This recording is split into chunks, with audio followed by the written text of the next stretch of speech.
বন্ধুরা, আজকে একটা রেসিপি শঙ্কর মাছের রেসিপি নিয়ে চলে এসেছি। দেখুন, এখানে শঙ্কর মাছ নিয়েছি। শঙ্কর মাছটা খুব সাবধানে হালকা করে ঢাকা দিয়ে দিয়ে ভেজে নিয়েছি।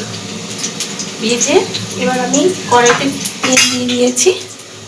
এবার দিয়ে দেবো পেঁয়াজ কুচি। আমি এটা আলু ছাড়া করব, মাখা মাখা। আপনারা চাইলে আলু দিয়েও করতে পারেন।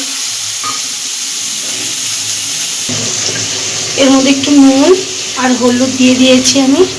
পেঁয়াজটাকে আমি একটু হালকা লাল ভেজে নেব।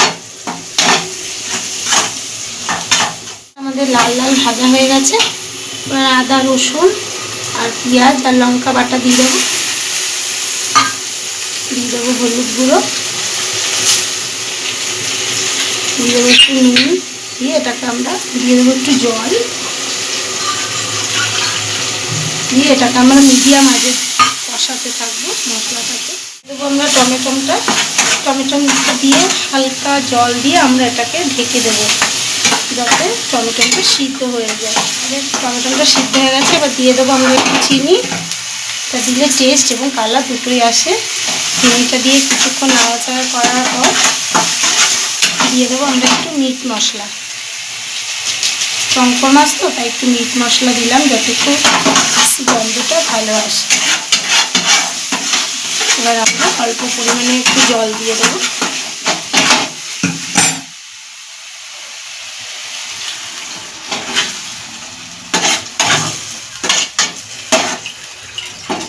ঝোলটা ফুটে গেলে আমরা মাছটাকে এর মধ্যে দিয়ে দেবো। ঝোলটা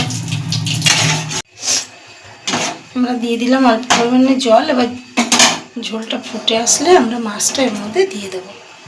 ঝোল ফুটে গেছে। এবার আমরা মাছটা আস্তে আস্তে এর মধ্যে দিয়ে দেবো।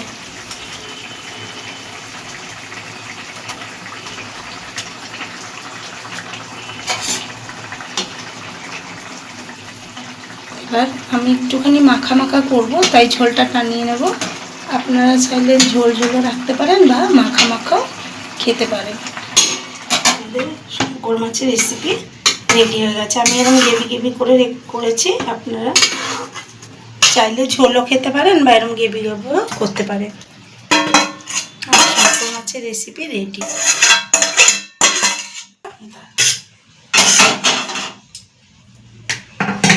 ভালো লাগলে আপনারাও বাড়িতে এরকমভাবে করে খাবেন, আশা করি ভালো লাগবে।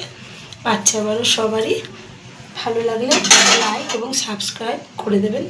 ভালো থাকবেন, সুস্থ থাকবেন। দেখা হবে পরের একটি রেসিপি নিয়ে।